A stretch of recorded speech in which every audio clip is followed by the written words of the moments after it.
நம்மளுடைய central government Lok Sabha சீட்ஸை 850 increase பண்ண போறாங்க அப்படிங்கறத பத்தி நம்ம எல்லாருமே கேள்விப்பட்டிருப்போம். இதனால என்னென்னலாம் நெகட்டிவ் இம்பாக்ட் இருக்கு அப்படிங்கறத பத்தி நேத்து தி ஹிந்துல ஒரு ஆர்டிகிள் வந்திருந்தது. அதுல முக்கியமா 4 நெகட்டிவ் இம்பாக்ட் இருக்கு அப்படிங்கறத சொல்லியிருக்காங்க. அதை பத்தி தான் இந்த வீடியோல பார்க்க போறோம். நம்ம சேனலை இன்னும் சப்ஸ்கிரைப் பண்ணல அப்படின்னா சப்ஸ்கிரைப் பண்ணிக்கோங்க. ஃபர்ஸ்ட் நெகட்டிவ் இம்பாக்ட் நம்ம எல்லாத்துக்குமே தெரிஞ்சதான். இந்த இன்க்ரீஸ்னால நார்த் இந்தியன் ஸ்டேட்டான யூபி, ராஜஸ்தான், பீகாருடைய லோக்சபா சீட் இன்க்ரீஸ் ஆக போது. சதர்ன் ஸ்டேட்டான தமிழ்நாடு, கேரளா, ஆந்திராவுடைய லோக்சபா சீட்ஸ் எல்லாமே டிக்ரீஸ் ஆக போகுது. ரெண்டாவது, இந்த இன்க்ரீஸ்னால பார்லிமெண்டோடைய ஃபங்க்ஷன் அண்ட் எஃபிஷியன்சி பாதிக்கிறதுக்கு வாய்ப்பு இருக்குன்னு சொல்றாங்க. அதிகமான எம்பிஸ் இருக்கிறதுனால 0 ஹவர்ல கொஸ்டின் ஹவர்ல நிறைய எம்பிஸ் வந்து கொஸ்டின்ஸ் கேட்க முடியாது.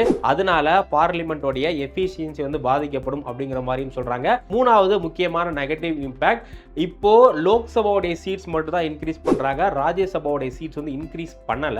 இதனால லோக்சபா இன்னும் மோர் பவர்ஃபுல் பாடியா மாறும். ராஜ்யசபாவுடைய ரிலவன்ஸ் வந்து கம்மியாகிறதுக்கு வாய்ப்பு இருக்கு. ஸோ இந்தியாவுடைய ஃபெடரல் ஈக்குலிபிரியமே அஃபெக்ட் ஆகும் அப்படிங்கிற மாதிரி சொல்றாங்க. நாலாவது, இந்த சேஞ்ச்னால இந்தியாவுடைய கவுன்சில் ஆஃப் மினிஸ்டருடைய எண்ணிக்கையிலையும் மாற்றங்கள் வரும். இப்போ கரண்ட்ல 88 இருக்கக்கூடிய மினிஸ்டருடைய கவுண்ட் ஃபியூச்சர்ல 122 போறதுக்கும் சான்ஸ் இருக்குன்னு சொல்றாங்க. இதனாலையும் நிறைய இஷ்யூஸ் வரும் அப்படிங்கிறது இந்த ஆர்டிகிள்ல சொல்லப்பட்டிருக்க விஷயம். இதை பத்தி நீங்க என்ன நினைக்கிறீங்க அப்படிங்கறத மறக்காம கமெண்ட் செக்ஷன்ல கமெண்ட் பண்ணுங்க. Thank you. Veranda ES, where your dream becomes reality.